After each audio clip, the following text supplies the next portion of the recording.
Hello everyone, my name is Pinky Leah and welcome back to Escape from the Princess. We were on this one, right? I made this one just in case that we messed up on the choices so we wouldn't have to start the whole thing over, so we're on this one. Unconsciously, I adjust the rhythm of my own breathing to match hers. And we're now breathing as if one single entity. Breathe in, breathe out. Breathe in, breathe out. What a strange yet amazing feeling. Breathe in, breathe out, breathe in, breathe out, breathe in. I can hear my companion's heartbeat, the breath leaving her lungs, and my head is now completely filled with chaos. If it weren't for our clothes, we'd be a single living being. They're the only thing that separates us now. How I wish I could stay with Elise forever. No matter what she looks like, no matter what she's done, I just want to be here for her. And close like this. Maybe even a little closer. I don't know if you guys can hear that, but my cat is meowing her head off. As if reading my mind, Elise turns and locks eyes with me. I wonder if she feels the same way? Ah, kissing! Answering my unvoiced question, the princess leans in close, and I feel the touch of her lips on mine. I literally lose my breath from the sudden surge of heat. The princess, Witch's lips are tender and warm, and I freeze, enjoying the moment. Will I ever feel anything like this again? Or will our ways part forever? I am so caught up in the moment that I don't even notice that the guards have already ridden past. Fortunately, they didn't search the old wine cart, so we're safe for now. After cautiously crawling out from under the wagon, we all decide it'd be best if we waited until evening to continue our escape, and so the witch and I hop into a couple of barrels too. Ooh, I like the lighting, that's really nice. When it's finally dark enough to come out, I can barely move. My hands and legs have gone dead sitting in this wretched barrel. But most importantly, we're still on the run. Once outside, Witchy and I take off our long, uncomfortable outfits and hide them in the barrels. Luckily, we were wearing them over our regular clothes. If we have to run, nothing should hinder our movements now. Jennings helps Armina out of the barrel and then expresses his gratitude for our help. Sorry for the long pauses. My cat's messing with stuff on my desk. I honestly don't feel like I did anything special for them, but they're both very happy that they now have another chance to escape together. And I was right about Armina's pouch. It holds a few artifacts she took from the shop. The girl was hoping to sell them while on the road. And among them is a purification crystal. Knowing that my companion is cursed, Armina offers her the crystal as a thank you gift.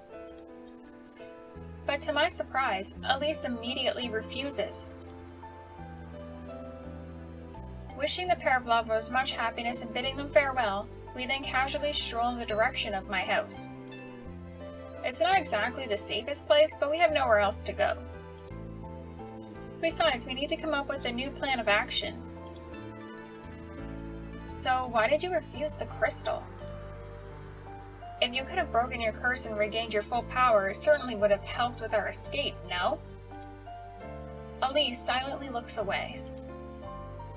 You told me yourself that you needed that crystal. You know, when I first told you about it, I didn't know you very well. So? I had a foolish plan. Elise pauses for a moment. This is clearly a painful subject for her. What? Make you get the crystals, switch bodies, and then have us be captured instead? Is it a secret? No, it was just stupidity on my part. I thought that if I failed to escape, I'd use the crystal to remove the curse and then...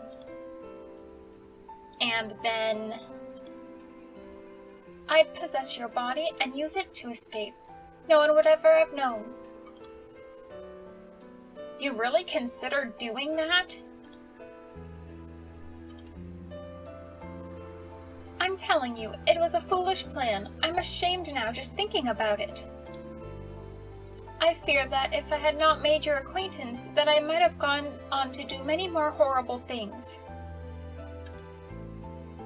Elise falls silent, and I'm left to ponder whether I'm capable of blaming this desperate girl for such thoughts. Although I certainly wouldn't have been very happy if my body were stolen from me. But thankfully, Elise has given up on that plan. We finally reach my house. Stopping at the threshold, I look around. The house looks empty and silent, as if it were asleep, even dead. Well, houses aren't alive, so... Well, of course it does. It lacks its heart. Me. Touching the doorknob, I'm surprised to discover that the door is unlocked. Did I really forget to lock it? That's odd. Not that it hasn't happened before. I peek suspiciously through the dark window, but nothing looks out of place. It was probably just a mistake. Entering the house, I instantly feel that something is wrong, but I don't have enough time to warn Elise. As soon as she steps in, the door behind us slams shut. Well, finally, I was afraid that I had lost you, Your Majesty. Zara? Why so surprised, Princess? How did you find us? It was easy. I didn't even have to use magic. You did it all for me. The excitement from your performance yesterday kept the citizens from sleeping, and this morning several of your neighbors pointed the guards to your house. So it was the star rain that gave away our position. Boop! I didn't even consider that as a possibility. The king and queen are worried about you. Because of your whims, they are forced to postpone the wedding, the coronation, and the ceremony to transfer power to the new rulers. Which violates all tradition and royal etiquette. Zara, you know I can't be queen, and I won't marry Griswold. Your desires in this matter are irrelevant. You have to do it. There is no other option. Elise rushes to the door and tries throwing it open, but it's locked from the outside. It's pointless to run. We're surrounded by guards. Even if you leave, you'll be immediately arrested. Believe me, Your Majesty, I do not want to do this, but if you can't understand the importance of tradition, someone needs to make you understand. Tomorrow, a new date will be set for the wedding and coronation. Now, you must come with me.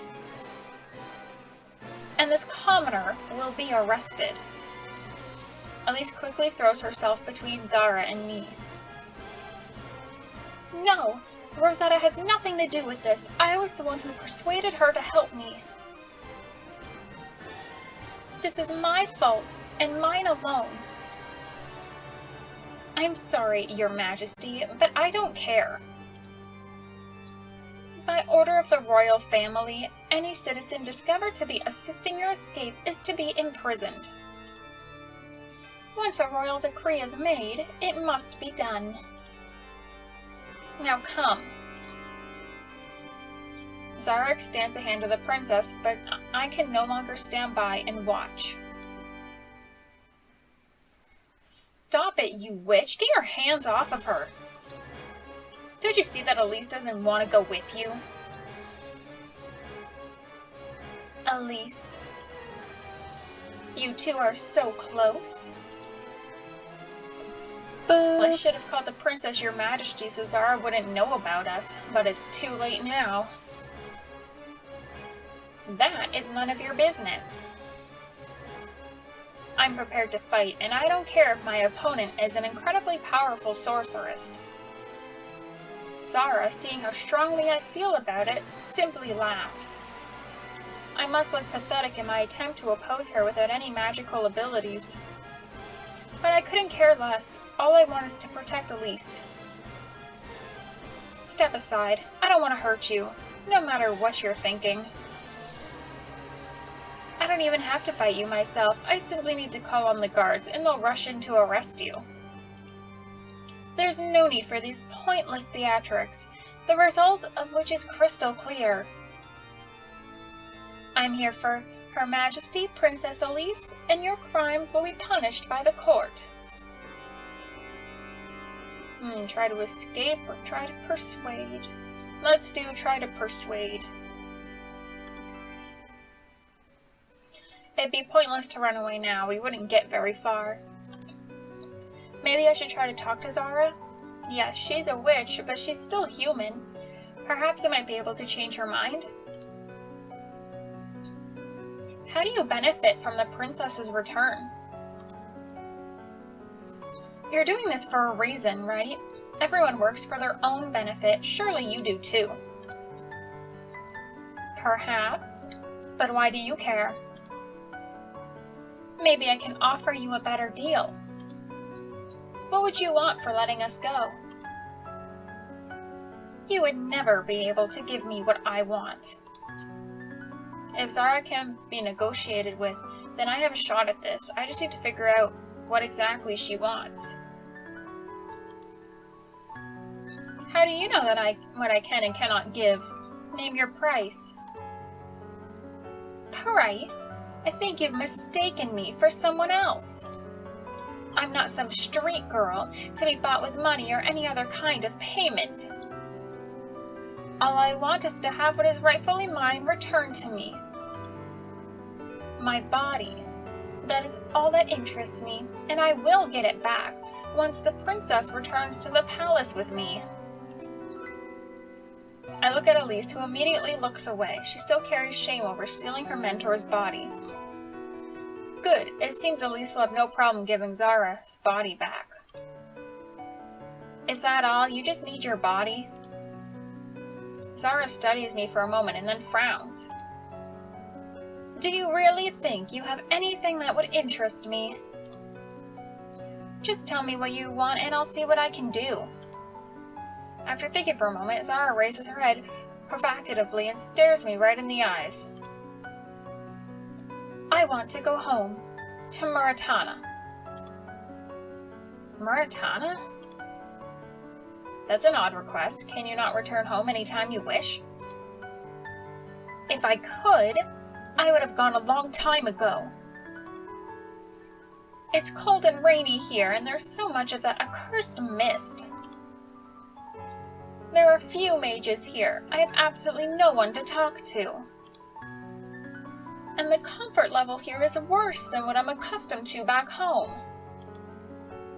It seems as if Zara is letting out all of the pent-up frustration she's held inside of herself over the years.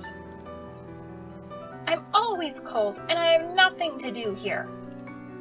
Besides, I miss my alchemy lab. It's been waiting for my return for years now. I hate this dump. I want to go home. So what's the problem then? The problem is that my father, the Padishah of Muratana, sent me here as an ambassador, but in reality he just wanted to get rid of me. The people of Muratana loved me and wished to see me on the throne, not my little brother. But my father wouldn't allow it. He wished for Acis to rule the kingdom, and I was an unwanted complication. And so he sent me here under the guise of improving relationships between our kingdoms, then gave his beloved son the throne. All I am here as an errand girl chasing after a capricious princess who stole my body. I have no idea how I'm to fix my damaged reputation without revealing that everything the princess has done wasn't me. Sorry.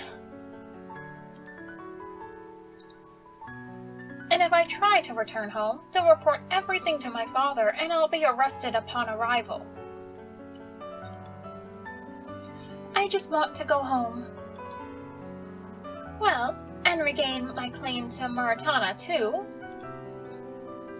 If you get your body back, you'll quietly leave the kingdom.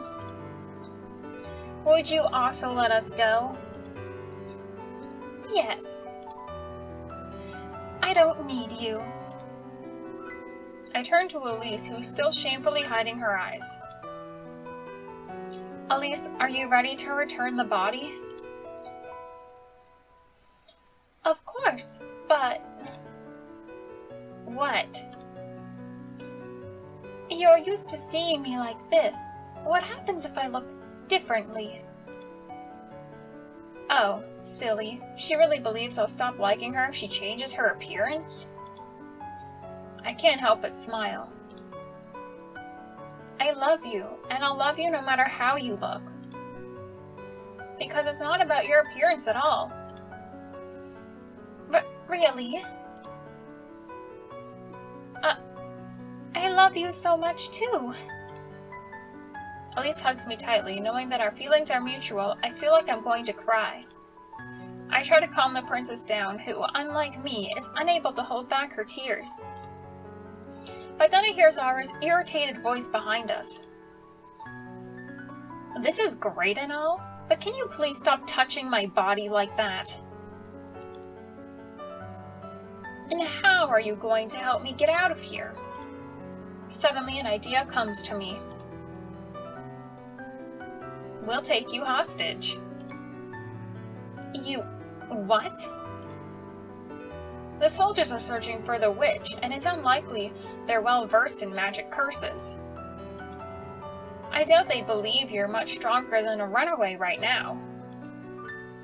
We can put on a little performance, something like 2 witches clashing in battle, one of them loses and is now held captive by the criminals. You may be onto something. Keep going. You and Elise can swap bodies, and then we'll send her out to the guards. I think they'll meet our demands, if only so the princess will remain safe. And then what? We'll try to knock them out, then head to the port and sail off somewhere. And you'll be able to return to Muratana unnoticed. You could even start a movement, surprise your father, take back your kingdom. Fine, I'm in. In the end, the plan worked and the girls managed to get past the guards posing as criminals and victim. With the help of her magic, Zara was able to help everyone get to the port unnoticed. Then the girls boarded a ship and were sailing to Muratana by dawn. Once again back in her homeland, Zara began gathering an army to take back the throne, which was rightfully hers, while Rosetta and Elise provided support. It turned out that soul mages are able to transfer their magic abilities to others, and that was exactly what Elise did, giving all of her power to Rosetta. Finally able to rid herself of the magic she hated, Elise helped Rosetta become a powerful sorceress that she had always dreamed of being. After Zara was declared ruler of Muratana, Elise officially abdicated the throne in her own kingdom. And thus, the King's Council was forced to rewrite the laws. It was no longer required that the throne be passed down to a successor of a certain age and royal status.